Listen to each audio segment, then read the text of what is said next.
Shalom, chers frères et sœurs dans le Seigneur, que la paix de Jésus soit dans vos maisons. Encore une fois, grande est ma joie de partager ces moments glorieux, ces moments où c'est un privilège même de parler de Dieu, de parler de la part de Dieu. C'est un privilège merveilleux que le Seigneur nous accorde.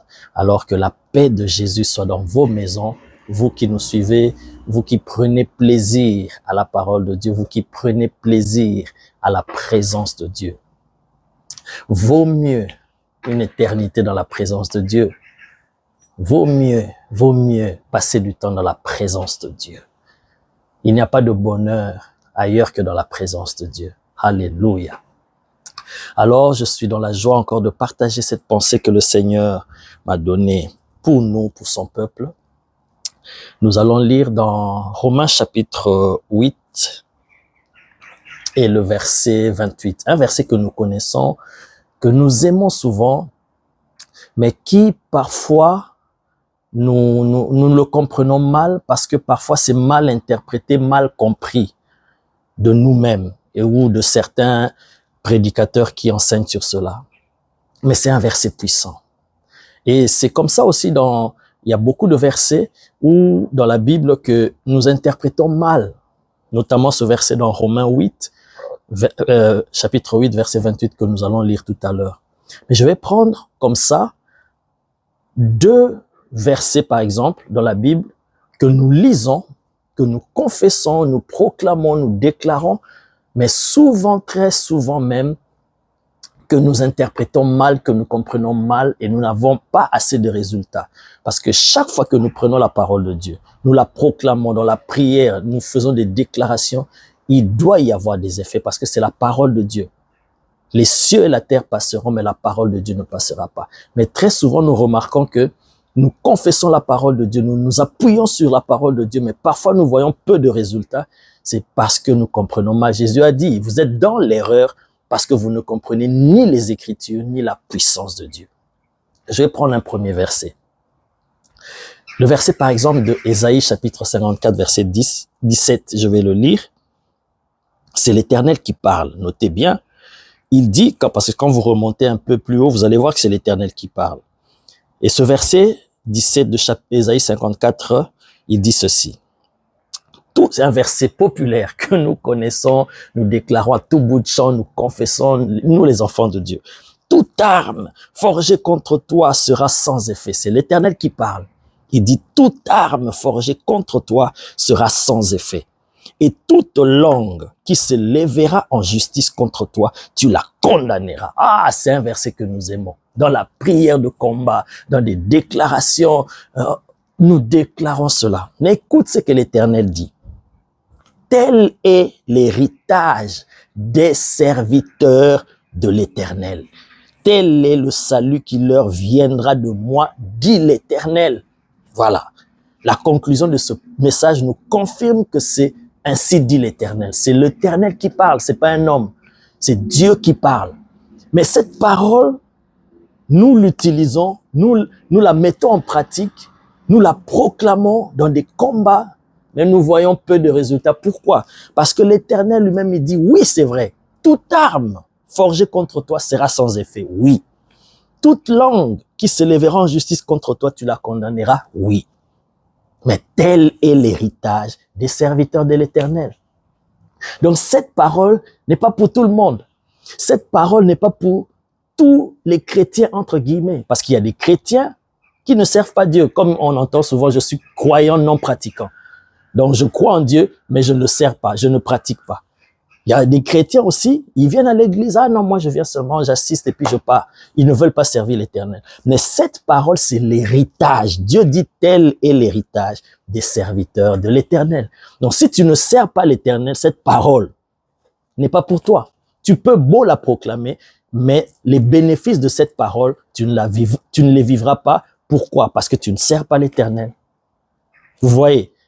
Nous proclamons, toute arme forgée contre moi sera sans effet, mais tu ne sers pas l'Éternel. L'arme là ne sera pas, ne sera pas sans effet. Sans effet même, c'est rien. Ça sera 200 effets, 300 effets, 1000 effets. Oui, pour que ces armes-là de l'ennemi.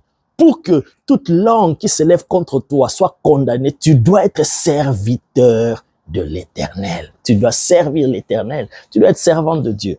Voilà un verset que nous utilisons, nous proclamons avec joie, avec force, avec énergie dans la prière, mais nous voyons peu de résultats. Pourquoi? Parce que la plupart, nous ne servons pas l'Éternel. Bien-aimé, prends la décision de servir l'Éternel.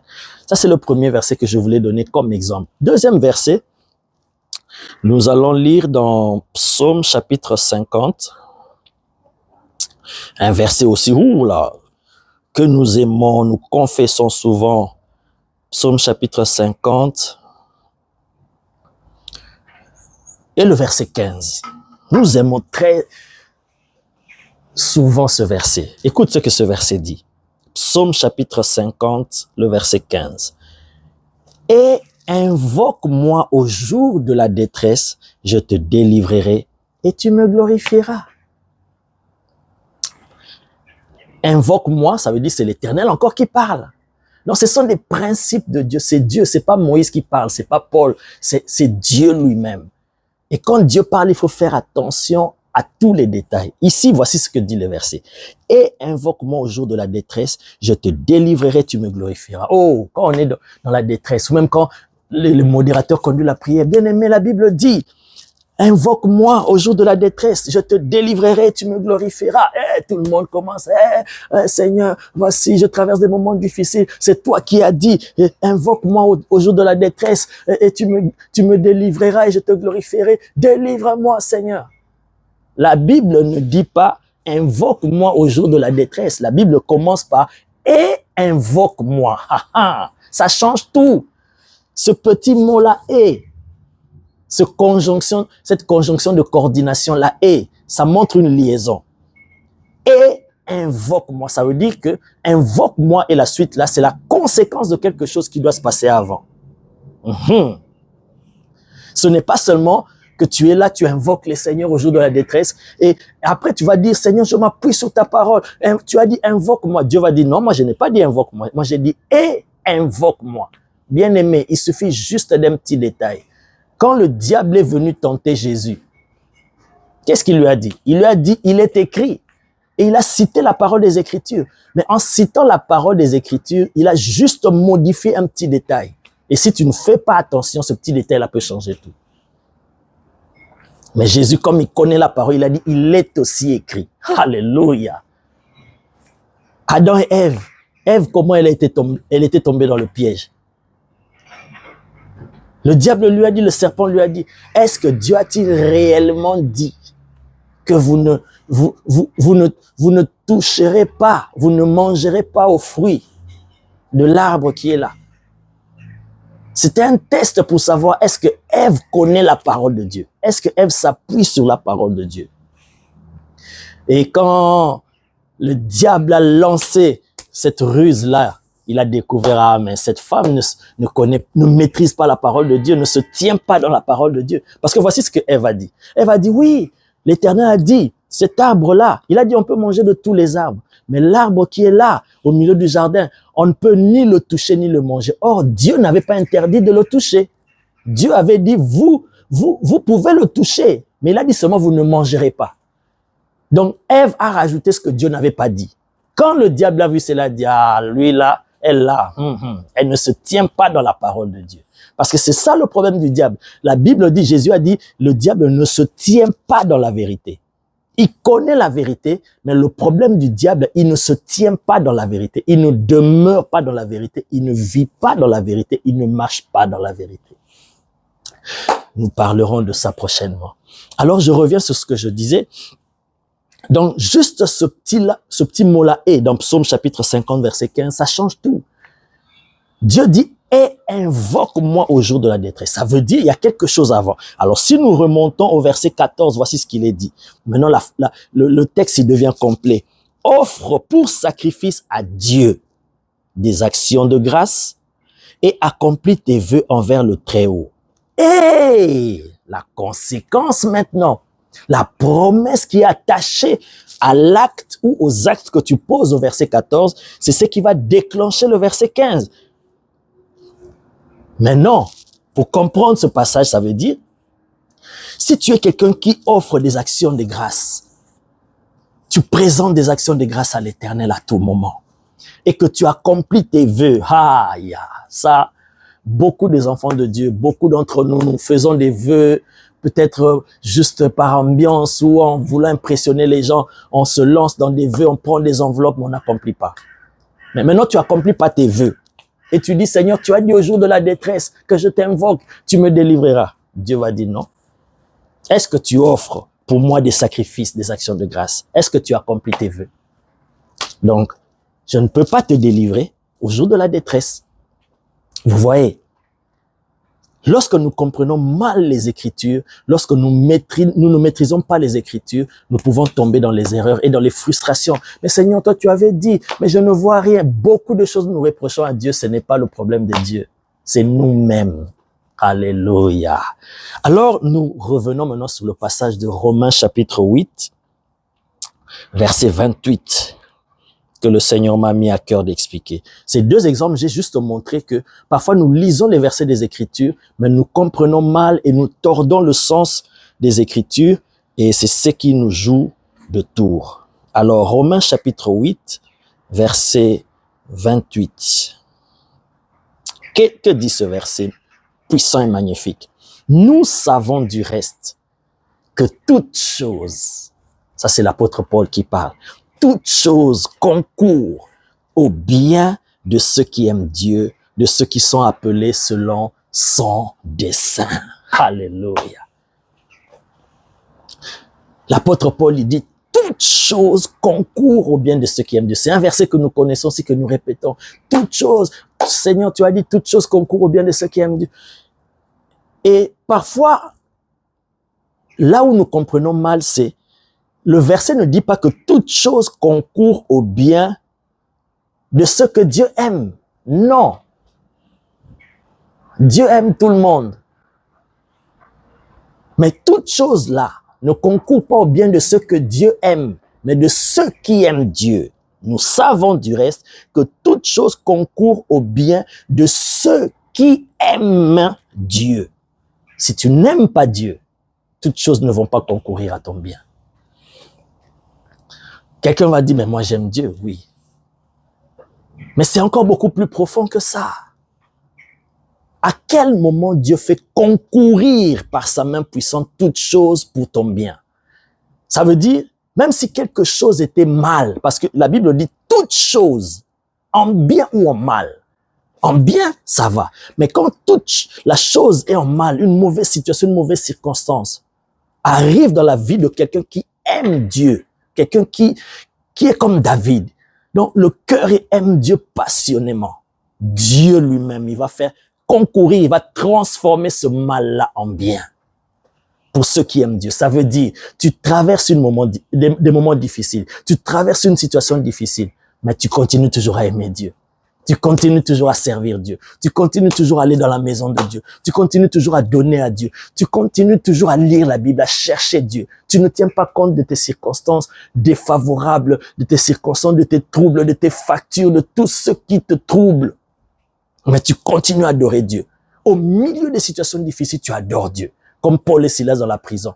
Ils sont dans la prison, au lieu de pleurer, de commencer à se lamenter. La Bible dit, ils priaient et ils chantaient les louanges du Seigneur. Et Dieu a fait concourir cette situation en leur faveur. Ah, c'est ça. Tu traverses des moments difficiles, mais tu aimes Dieu, tu bénis Dieu. Alors Dieu va faire concourir, il va faire travailler, il va mener les choses, il va transformer tout ce qui était mal, tout ce qui était piège, tout ce qui était ruse, attaque, il va transformer ça en ton bien.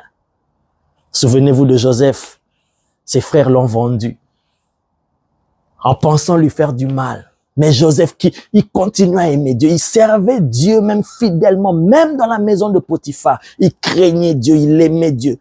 Il n'a pas commencé à se lamenter, Seigneur, tu m'as abandonné. Tu m'as fait des promesses, tu m'as montré la gloire, tu m'as montré l'élévation. Mais voici ce que je traverse ici. Voici, je suis vendu, je suis trahi par mes propres frères. Je suis maintenant esclave chez Potiphar. Non, il ne s'est pas plaint. Il a continué à servir Dieu. Et il servait même Potiphar, un païen. Parce qu'il craignait l'Éternel. Et l'Éternel était avec lui. Il faisait concourir toutes choses en sa faveur. jusqu'à la mener au trône presque de toute l'Égypte. Malgré la tentation de la femme de Potiphar, il a dit, moi je crains l'Éternel. C'est là que l'Éternel fera concourir toutes choses en ta faveur. Souvenez-vous de Jésus. Quand les Juifs, quand ces hommes pensaient lui faire du mal, pensaient l'humilier, même à la croix, cracher sur lui, le frapper. Mais parce que son cœur était toujours attaché à son Père. Il aimait son Père. L'Éternel a fait concourir toutes choses en sa faveur, en son bien. Toutes choses, en mal ou en bien, concourent au bien de ceux qui aiment Dieu. Malgré les épreuves, malgré les difficultés, tu aimes Dieu. Voilà pourquoi j'aime ce verset dans le Proverbe qui dit que l'Éternel, que quand l'Éternel approuve les voies d'un homme, quand l'Éternel approuve les voies d'un homme, il dispose favorablement à son égard même ses ennemis. Donc ceux qui sont ses ennemis pensent le détruire, pensent lui faire du mal en le calomniant, en le salissant, en jetant le discrédit sur lui. Mais parce que l'Éternel l'a approuvé. Pourquoi l'Éternel l'a approuvé? Parce qu'il aime l'Éternel. Malgré les hauts et les bas, les chutes, il aime l'Éternel. Alors quoi? L'Éternel va disposer même ses ennemis à son égard. Il va commencer à utiliser même ses ennemis, comme le Père. Il a utilisé Satan lui-même pour la gloire de Jésus, pour que Jésus entre dans sa gloire. Satan lui-même, en pensant faire du mal, il a servi au dessein de Dieu. Voilà, toute chose concourt au bien de ceux qui aiment Dieu. Aime Dieu, mon frère. Aime Dieu, serre-le. Il y a eu quelque temps, j'ai traversé des moments difficiles. Difficiles. Il y a eu même des révélations d'un grand homme de Dieu que je connais, que le diable voulait même ma mort au travers de cette situation-là. Mais comme l'Éternel m'avait choisi dès avant la fondation du monde, et il voulait qu'aujourd'hui je te parle, il m'a préservé. Mais l'Éternel m'avait dit une chose. Depuis, je pense, fin 2019, il m'a dit, malgré tout ce que tu traverses, malgré que c'est compliqué, je veux que tu comprennes quelque chose, que tu mettes ça dans ton esprit, que tu parles cela, que tu publies cela, que tu déclares cela, que tu proclames cela, en tout temps que ça devienne ta signature. Il m'a dit ceci, grave en toi ces paroles. L'Éternel est bon et la saison est bonne. Alléluia.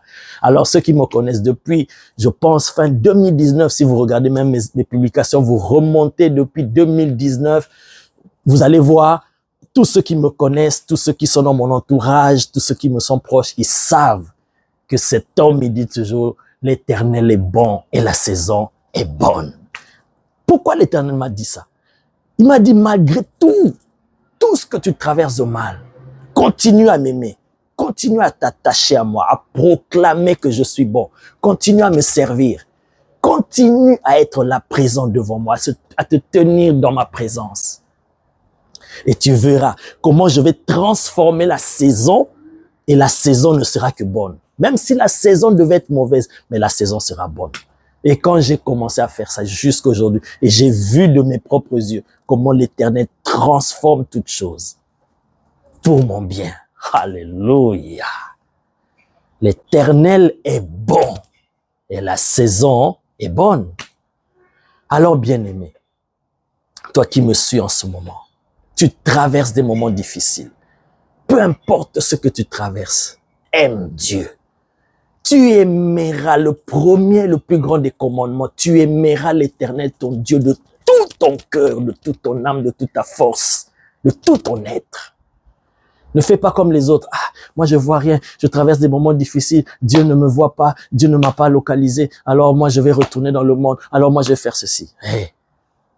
Alors, les choses vont continuer à empirer.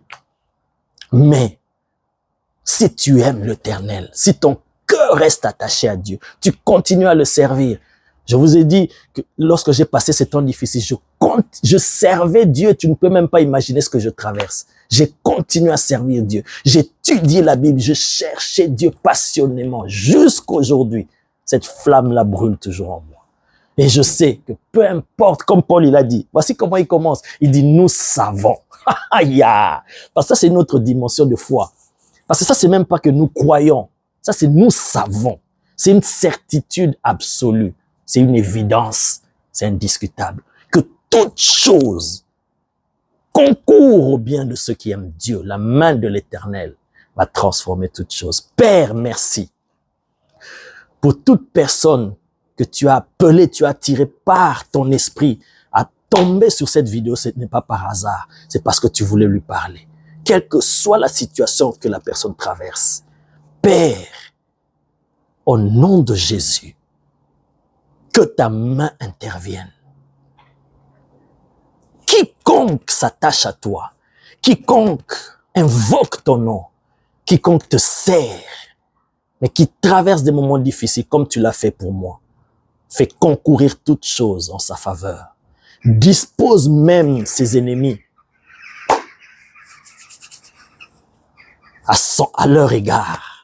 Ah, my God, qui témoigne que tu es Dieu.